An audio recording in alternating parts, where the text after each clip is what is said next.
What if you could walk across the desolate and windswept plains of southeastern Turkey and discover a secret so profound that it threatens to shatter our entire understanding of human history? Beneath the dusty ground lies a place called Göbekli Tepe. This site was intentionally buried by its own architects thousands of years ago. It was hidden away as if they were desperate to shield the world from something they had unearthed or constructed. When archaeologists first began to peel back the layers of earth, they did not find a humble settlement or a simple cluster of huts. Instead, they revealed massive stone pillars in the shape of the letter T. Some of these pillars weigh up to 20 tons. They are arranged in perfect and enigmatic circles. These monoliths are etched with intricate carvings of predatory animals, serpents, and strange symbols that seem to pulse with a forgotten, ancient intent. Most researchers agree that this site dates back nearly 12,000 years. This was long before the invention of agriculture or even the wheel. It forces us to ask a terrifying question. How could a hunter-gatherer society, supposedly devoid of advanced tools or complex organization, conceive and execute such an architectural marvel? Some believe that Göbekli Tepe served as a sacred temple, a nexus where the stars and the earth converged in ritual. Others suggest that the deliberate burial of these structures was an act of preservation. It was a way to entomb a memory too dangerous to remain exposed to the light. As the winds howl through the stones, you cannot help but feel that the pillars are waiting. They are silent witnesses to an epoch that history books failed to record. What were they hiding, and why did they walk away? Why did they leave their massive stone gods to sleep in the dark and hungry soil for millennia? The mystery remains carved in stone, staring back at us from a past that refuses to stay buried. Deep in the lush and humid embrace of the Costa Rican jungle, tucked away in the sprawling delta of the Diquís River, lie objects that defy the very logic of ancient craftsmanship. Imagine walking through a dense and green corridor of vegetation only to stumble upon a perfect sphere. It rests silently in the undergrowth, as if it were dropped by a giant from a forgotten age. These are the Diquís stone spheres, and they remain one of the most baffling archaeological enigmas on the planet. Ranging from tiny orbs the size of a grapefruit to massive monuments weighing 15 tons, these monoliths are composed primarily of granodiorite.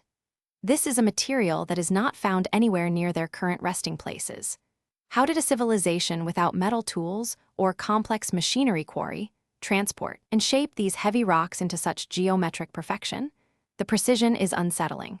When measured, these spheres are nearly perfect, a feat that would challenge a modern mason. Some theories suggest they were celestial markers or symbols of status for ancient chieftains, but the total lack of written records leaves us in the dark.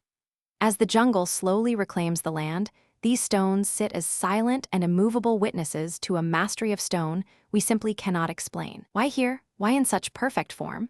We are left to wonder if we are merely the latest inhabitants of a world whose true history has been buried beneath the moss and the passage of time. Could an entire civilization simply dissolve into the embrace of the ocean, leaving behind only whispers of gold and grandeur? For centuries, the story of Dwarka was dismissed as little more than a colorful myth, a sacred verse etched into the ancient Sanskrit epics of the Mahabharata. The text spoke of a majestic city of silver and marble, a sprawling metropolis that stood as a beacon of architectural brilliance on the coast of Gujarat. But legends have a peculiar habit of holding onto kernels of truth that refuse to be ignored. It was only when deep sea divers and marine archaeologists began to map the murky depths of the Gulf of Combat that the narrative shifted from folklore to a chilling physical reality. Beneath the crushing weight of the Arabian Sea, stone walls began to emerge from the silt. There are ancient foundations stretching for miles and sandstone structures that defy modern explanation. Some believe this is the legendary capital of Lord Krishna, a city that supposedly vanished beneath the waves the very moment its deity departed the physical realm. The ruins show evidence of complex urban planning that should not have been possible in such a distant era. How could a society build with such precision so long ago, and why does the site feel less like a graveyard and more like a place waiting to be reclaimed? We are looking at a puzzle of stone and water, a city that stands as a silent witness to a time when humanity touched the divine, only to be swallowed by the rising tide. The questions remain. Was this a sudden catastrophe or something far more deliberate? As the currents shift over the remnants of Dwarka, one cannot help but wonder if the ocean is still guarding secrets that were never meant to surface again. Imagine holding a book that screams of knowledge, yet refuses to speak a single word. It is a dense, vellum-bound enigma that has mocked the greatest minds of the last 6 centuries. We call it the Voynich manuscript. It sits within the guarded halls of Yale University, a silent witness to a history that simply does not exist in any known record. Every page is filled with elegant, fluid handwriting in an alphabet that belongs to no human tongue. It is accompanied by haunting illustrations of plants that share no genetic material with any flower on Earth. There are celestial diagrams that mirror no known constellation and strange, anatomical drawings of women bathing in labyrinthine, green pools of liquid. What kind of person spends months, perhaps years, meticulously crafting a work of this complexity only for it to remain utterly indecipherable? Some suggest it is a medieval botanical guide, a lost language of an alchemist, or perhaps even a sophisticated hoax from the Renaissance. Yet, the carbon dating confirms the parchment is from the early 15th century. The ink flows with a confidence that suggests this was not a rambling madness, but a structured, coherent, and perhaps dangerous system of thought. Why would someone hide such immense effort behind a wall of impenetrable code? As the pages turn, the feeling grows that you are looking at a mirror reflecting a world that we were never meant to understand. The manuscript remains a ghost of literature, a book that holds the answers to questions we have not even learned how to ask yet. Does the answer lie in the stars, the soil, or simply in the dark recesses of a long-dead scholar's mind? The silence of the Voynich manuscript is deafening, and it seems determined to keep its secrets buried until the end of time. High above the canyon floor, in the rugged embrace of southwestern Colorado, a silent stone kingdom clings to the sheer limestone cliffs. Mesa Verde remains a haunting monument to an architectural genius that defied gravity itself. For centuries, the ancestral Pueblones thrived here, building intricate multi-story cities tucked deep into the natural alcoves of the canyon walls.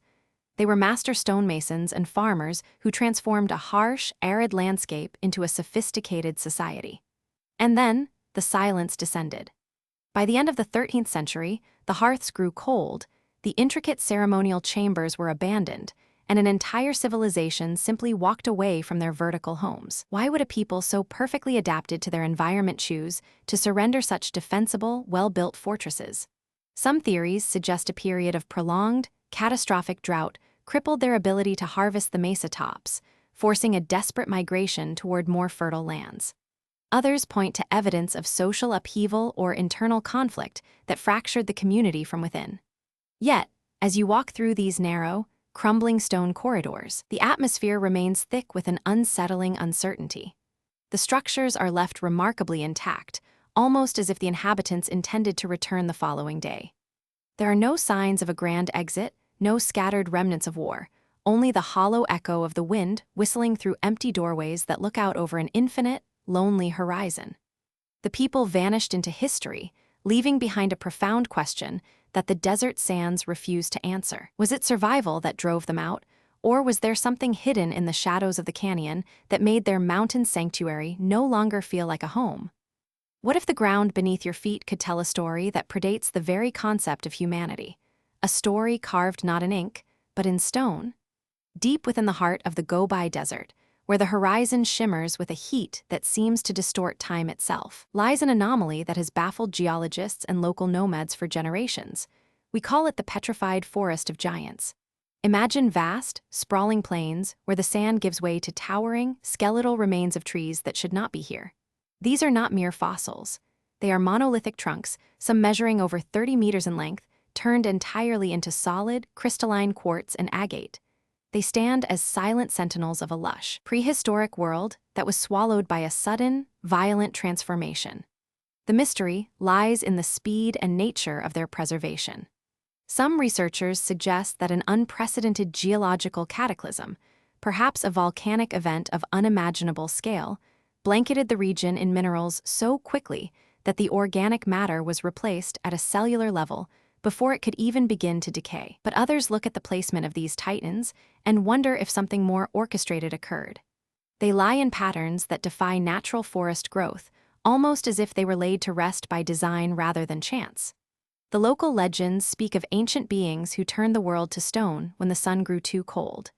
As you walk among these glistening, cold giants, the silence of the Gobi feels heavier, pressing against your chest. Are these simply the remnants of a vanished climate, or are they the fossilized witnesses to an event history was never meant to record? We may never know what force turned a living paradise into a graveyard of glass, but one thing is certain. They are watching us with blind, stony eyes, waiting for the desert winds to uncover the rest of their secrets. What if the silent giants staring out from the desolate slopes of Easter Island are not merely monuments to ancestors, but guardians of a secret that has been erased from human memory? Rapa Nui, a speck of volcanic rock lost in the vast, unforgiving expanse of the Pacific, remains one of the most haunting enigmas of our world. Hundreds of stone statues, some weighing as much as 80 tons, stand with their backs to the sea, their hollow, sightless eyes forever fixed toward the interior of the island. How did a primitive society, isolated for centuries, manage to transport these monolithic stone giants across miles of rugged, uneven terrain?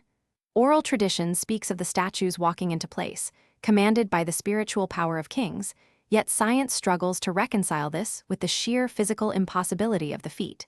But the mystery goes deeper than engineering.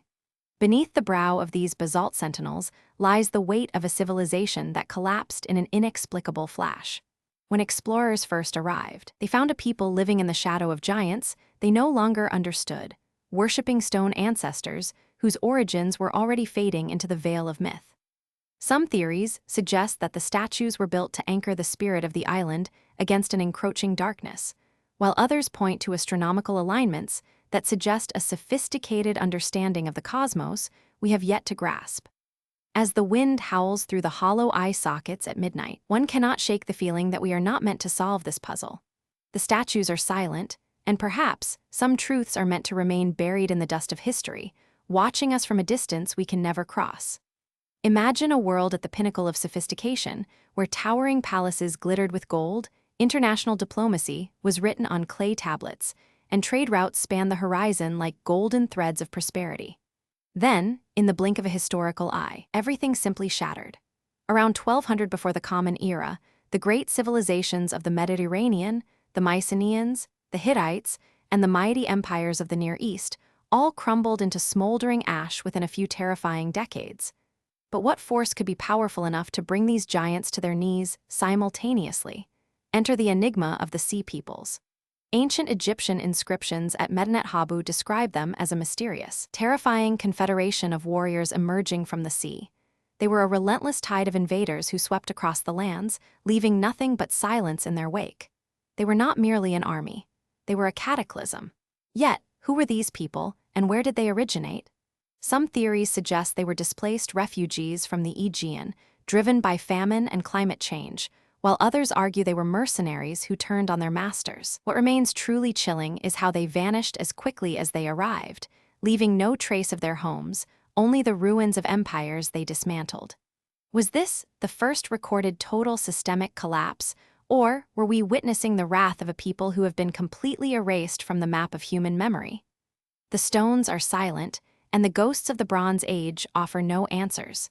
We move through the ruins of time, searching for a pattern that might explain why civilizations rise to greatness only to be wiped clean from the earth.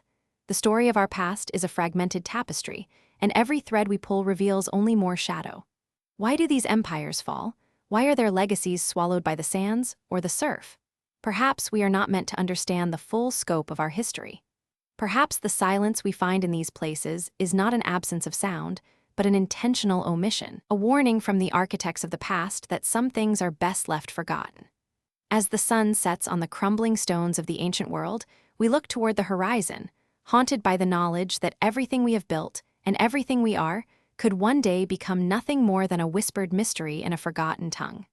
The wind carries no names, only the chill of a history that refuses to speak. We are left alone with the stones, wondering if the next great collapse is already casting its long shadow across our own fragile age. History is a cycle of light and dark, and we are currently standing in the twilight, listening to the echoes of those who came before us, and who now exist only in the riddles they left behind in the dirt and the deep. Whether it is the shifting of the tectonic plates, the cooling of the stars, or the rise of a tide we cannot stop, something is coming for the footprints we leave in the sand. The secrets of the past are not just memories, they are prophecies written in granite. As you stand in the quiet ruins, you feel the weight of 10,000 years staring back at you, judging our arrogance, mocking our certainty. We are small, we are transient, and we are surrounded by mysteries that have outlived the very gods they were built to honor. The truth is not out there in the ether. It is right here, beneath our feet, waiting for us to stop looking for answers and start listening to the silence. And in that silence, we might find the terrifying, beautiful truth of who we once were and what we might soon become. The journey through the dark mysteries of our world is never finished. Every answer is a door that leads to a darker, more complex corridor. We must be prepared for what lies on the other side of that threshold. The shadows are growing longer, the night is approaching, and the stone giants are still watching, still waiting, and still silent. Perhaps the greatest mystery is not what happened to them, but what will happen to us when our own time in the sun finally fades away into the cold, uncaring embrace of the earth. We are but travelers in a land of ghosts, tracing the outlines of empires that believed they were eternal, only to realize that the only thing truly eternal is the mystery itself. The wind continues to blow, the desert sand continues to shift, and the secrets remain where they have always been. In the dark, hidden, and unreachable corners of our collective memory, shielded from the light of our understanding, waiting for the next curious soul to stumble upon the truth that was never meant to be found. And so, we continue to search, driven by a primal need to know, even if that knowledge is a burden that the world has tried, time and again, to bury forever. The cycle of the unknown is the heartbeat of our history, and as long as the earth keeps its secrets, we will remain captivated by the whispers of the past, forever drawn to the edge of the abyss, peering into the dark and wondering if the abyss is, at long last, finally beginning to peer back into us. The silence holds the keys to everything we fear and everything we wish to reclaim. But until we learn to speak the language of the stones, we will remain strangers in our own history. The final chapter has not been written, for the ink is still wet, and the page is still turning, revealing more questions with every passing second of our existence. Keep watching the shadows. Keep listening to the wind. And remember that beneath the surface of the world we know, there is another world, one that was never lost, only hidden, waiting for the moment when the truth will finally be brought into the light, shattering everything we hold dear in the process of revealing the reality we have been denied for so long. The journey is just beginning, and the silence is about to be broken, whether we are ready for the answer or not. The world of mystery is vast, and we have only scratched the surface of the stone. What lies beneath? That is a question for the ages, and one that we will carry with us into the dark and through the end of all things.